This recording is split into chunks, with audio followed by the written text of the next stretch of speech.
Hi y'all, welcome in or welcome back to Salty Tarot. We are going to look at what is going on with you and your connection with the person in your heart or on your mind.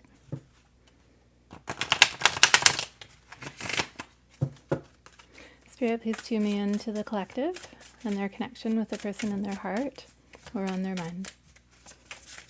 What are the energies in the connection at this time? We've got 111 with intuition. Holding up so you can screen capture if you like.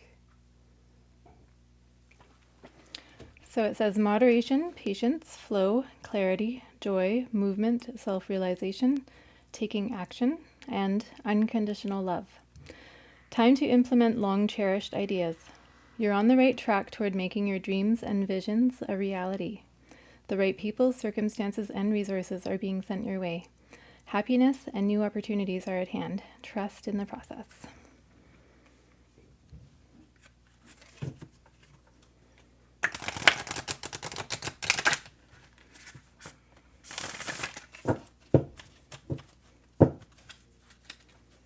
Spirit, can we get a message for the energies of the collective in this connection at this time? What are your energies in this connection? How are you showing up right now in this connection?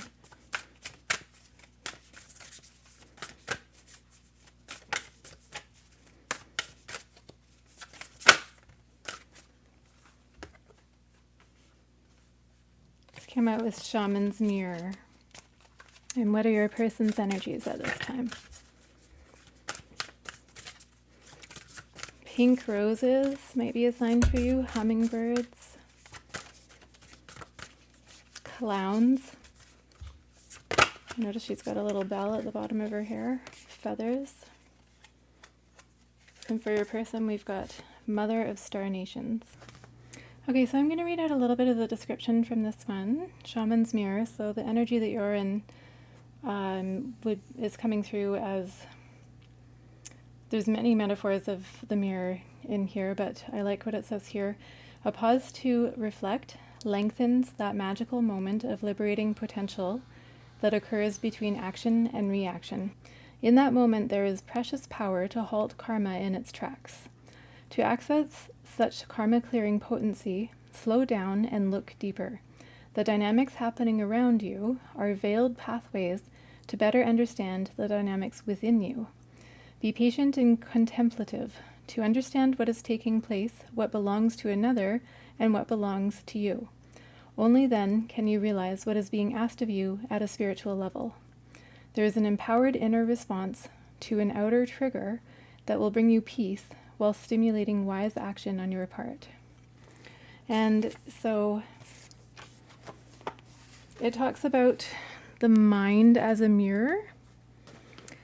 So, and talks about the danger of over-identifying with those reflections that come through the mind. So the mind being that I that perceives, but we don't want to over-identify with what we are perceiving. So just cultivating that awareness, bringing awareness to what you're thinking about the connection, what you're thinking about yourself, how you're thinking about your role in the connection, and conversely, the role of the person in your heart, and recognizing that whatever's going on externally, in either between you and the connection or in the outer world beyond the connection, there's that opportunity for a pause between the stimulus and the response. So whatever you're perceiving, slow down, step back, and generate that little bit of space in between the action that's happening to you and your response to it. So whatever your reaction is, you don't have to react immediately. You don't have to be carried along by somebody else's anxiety, for example. If someone else is perceiving a need for immediate action, that doesn't mean that you have to immediately act, right? So you can put that little bit of pause in between the action and the reaction and that might serve you in this connection. Your person is being asked to connect more deeply with their spirituality and to connect with their sense of love. The oracle speaks of affirmation of spiritual ancestry, of the legitimacy of that which ignites the soul with the warmth, fire, and boldness born of love. To become inwardly and sacredly rebellious against the conformity-inducing fear perpetuated by mainstream consciousness that seeks to deaden and enslave, rather than vitalize and free, the soul. The antidote to nefarious agenda is spiritual awakening. And so your person's being called to not allow anyone or anything to derail them from that which spiritually illuminates their heart. Chimpanzee soul medicine is a call to light, lightheartedness of playful presence, light as a symbol of knowledge and an open mind, the childlike state, whereby the soul can be curious, investigative, and exploratory, is a fertile ground for creative evolution. Chimps are known for innovation. Relax, be willing to believe in the possibility of manifesting something better than what has been. And the ultimate message is your person ought to apply themselves to their healing whilst keeping their mind and heart open to the miraculous power of spiritual grace. And trust that their loyalty to love as their guiding soul value will not lead them astray. So between the two cards, I'm wondering if perhaps your person might have been in some anxiety about this connection, or might be in some now. If that is something that's happening, just again, try and cultivate that awareness in you, where you're observing the monkey mind, where you're not identifying with your own thoughts, but observing them, becoming aware of them, allowing them in that meditative way where you're sort of automatically putting that pause, like it's a practice, so that you can become aware of your own, what is yours and what is another person's. And again, put that pause between the stimulus and the response, the action upon you and then your reaction to it. Just to go back to this one for a moment, so in Kundalini yogic philosophy, of which I became a teacher in my young life, not the philosophy, but the yoga, so there are 10 bodies. Technically there are 11, because the 11th is sort of like merging with the cosmos. But one set of them it's called the positive mind, the negative mind, and the neutral mind. And that's 3, not 2. And so what I'm seeing this card as, it's like if there's a perceiving mind, then that perceiving mind, what it's perceiving is its input. So it's like the positive and negative mind. So the positive mind is that stimulus where you feel like you want to go towards something. The negative mind is that it's the opposite, where you feel like you want to avoid something. So if your positive mind is too strong, you might say yes to everything that comes along. You might be so excited about everything and not necessarily see the dangers or the pitfalls. The negative mind, conversely, if it's too strong, then you're saying no to everything. It's like those overstrong boundaries where you don't let anybody else in, where you feel like you have your life on lock and that's how it should be. And you're critical and you're judgmental. And so when those two minds are in balance is when they're both feeding their input to the neutral mind. And the neutral mind is the container that holds them. And then you make your decisions, ideally, from that place, from the neutral mind that receives the input of the positive mind, the excited, like, yes, yes, yes. And then receives the input from the negative mind, the like cautionary, like, not so sure, or no, no, no. And then the neutral mind sifts through all of that input, and then you can make a decision from that place. So I'm seeing this shaman's mirror as if the mind is if the perceiving part of yourself is the mirror that's reflecting stimulus. If you're to view it as a mirror that is collecting stimulus, then the task is not to assign judgment to that stimulus right away. So that's where that pause comes in. So it's sort of stepping back from, like being sort of watching yourself. That's the awareness, right? In meditation, in Buddhist meditation especially, of cultivating the self that watches. So the self that perceives is removed from the self that is deciding to hold with those perceptions, if that makes sense.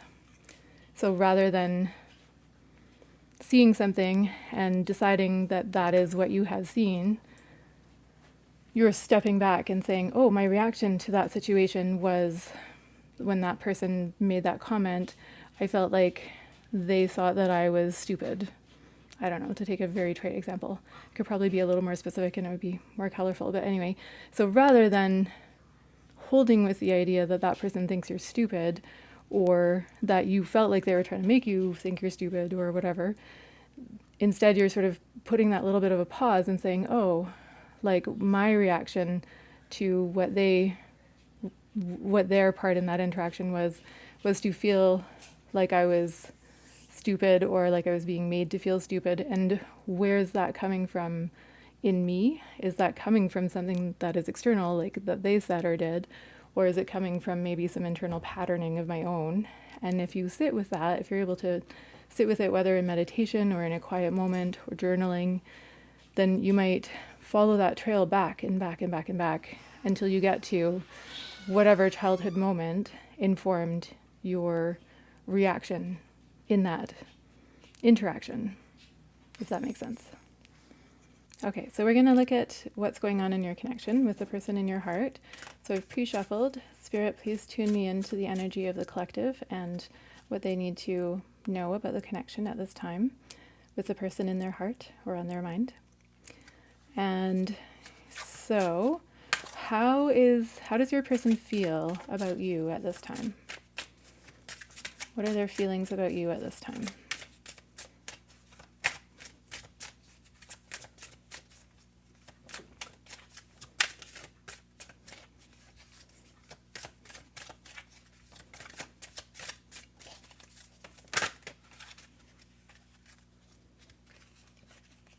We had one pop out and go back in, but the two that have come out are Ace of Swords and the Hermit in reverse. Oops, that's way off.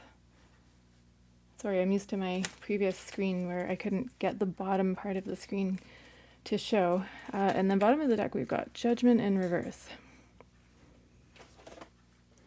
So with Judgment in reverse, we might be seeing those anxiety messages that were kind of coming through in the beginning of the reading with the oracle cards. So if your person has been in this sort of energy of negatively judging, we just talked about the negative mind as well. So it's possible that that's kind of informing the like background energies of where they've been at. Either they've been in some anxiety, or possibly they've been critical of you or of the connection recently, or maybe that's a background energy somewhere back there. Maybe that's what's brought you to the reading today. Currently, it looks as if they're in an energy of realizing some things, like possibly they've been doing a lot of reflecting, and maybe they've needed some time and some space, and they're coming out of that now. They've realized what they need to realize, and so they're coming out of that period of reflection. Let's have a look at what specifically have they realized. What has your person realized about you? Holy schmoly. We've got the Two of Cups, and that came out with the Knight of Cups in reverse and the Emperor in reverse. On the bottom of the deck now, we've got Knight of Swords in reverse. Okay, so the Two of Cups, of course, is about aligned energy. It's about being in love. It's about wanting to come out, wanting to be in a connection. So if they've taken some time and space, possibly cooled off, had a cooling off period, and then, so what have they realized in taking that time and space? They've come to the revelation that they have very strong feelings for you. They are, however, not rushing in, and they're potentially feeling that they are not in control of the situation or not in control of their emotions. Or they don't know necessarily what to do about the situation. They don't want to be impulsive. So if there's been any impulsiveness or sort of quick action in the past in this connection. It's like I'm kind of getting the sense that this time they want to do it right. That's what I'm hearing.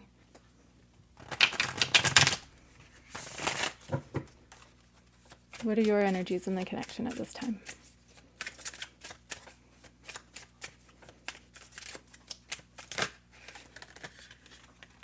We have the Magician, which came out with the Four of Swords, and there's something else peeking out there. It's the Nine of Pentacles. And bottom of the deck, we've got the Two of Wands in reverse.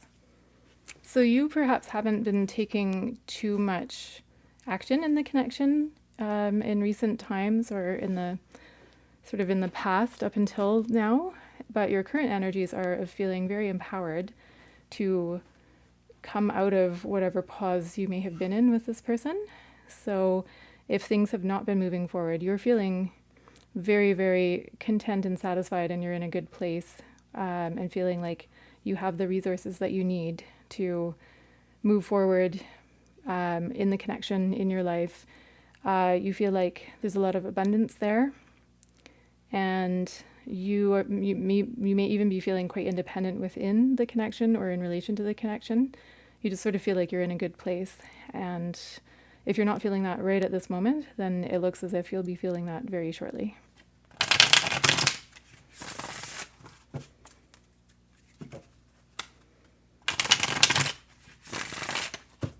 Where is the connection headed between you and your person? Supposing present energies continue, where is the connection headed in the immediate future? We've got the Ace of Cups, which is a new beginning in love.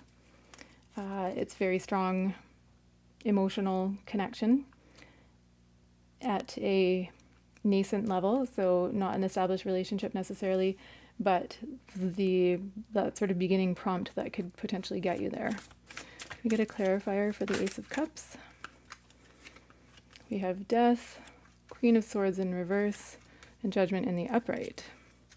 With the bottom of the deck, we've got the Nine of Cups. Because these three came out together, I'm reading them together as a unit, as opposed to reading Death as the clarifier for the Ace of Cups per se.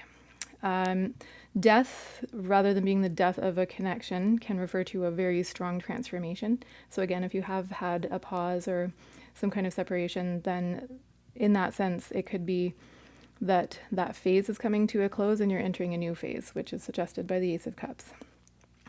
But what I was getting when these came out together is that I was reading these two together, very much so, in that if there has been some critical energies that have been happening, or like gossip or words spoken that were harsh between you.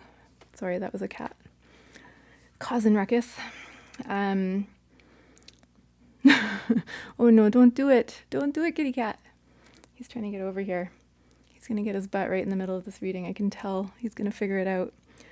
As I said, I'm in a new spot, so this is all new ground for the kitty cats. Oh my god. You okay?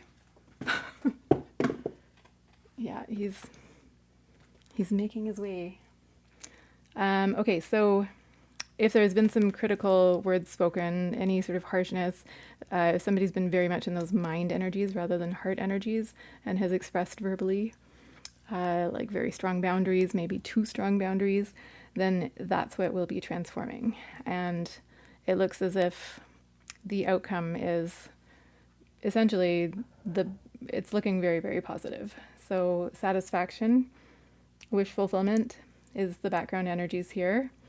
And I would say that's directly related to this Ace of Cups and this new beginning in love.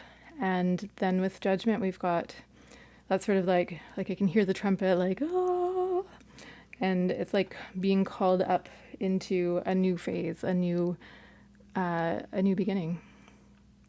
So what was the way the connection was before, if there were things that were misaligned, that's what is dying here. And so you're coming into alignment, that Two of Cups, your alignment. And like repatterning for a new type of connection with each other. So it this is like the sort of Christian notion, quasi-Christian notion of waking up into heaven, you know, into the new life. And so in the connection, it would be like coming out of sort of negative critical energies into just like a very satisfying, sort of almost blessed feeling of reconnecting or of connecting if you haven't connected so far. And just being able to bask in those really lovely energies. So I hope this serves. Please do like, subscribe, press all the buttons. And every like, every comment, just leave an emoji in the comments. That would be super, super helpful because it gets the video seen by more people and helps me grow the channel. And admittedly, growing the channel would be easier if I was more regular with content, but it is what it is at this time. So I definitely depend on that energy exchange of just throwing a little like on the video. And thank you so much for being here and letting me read your cards for you. Bye.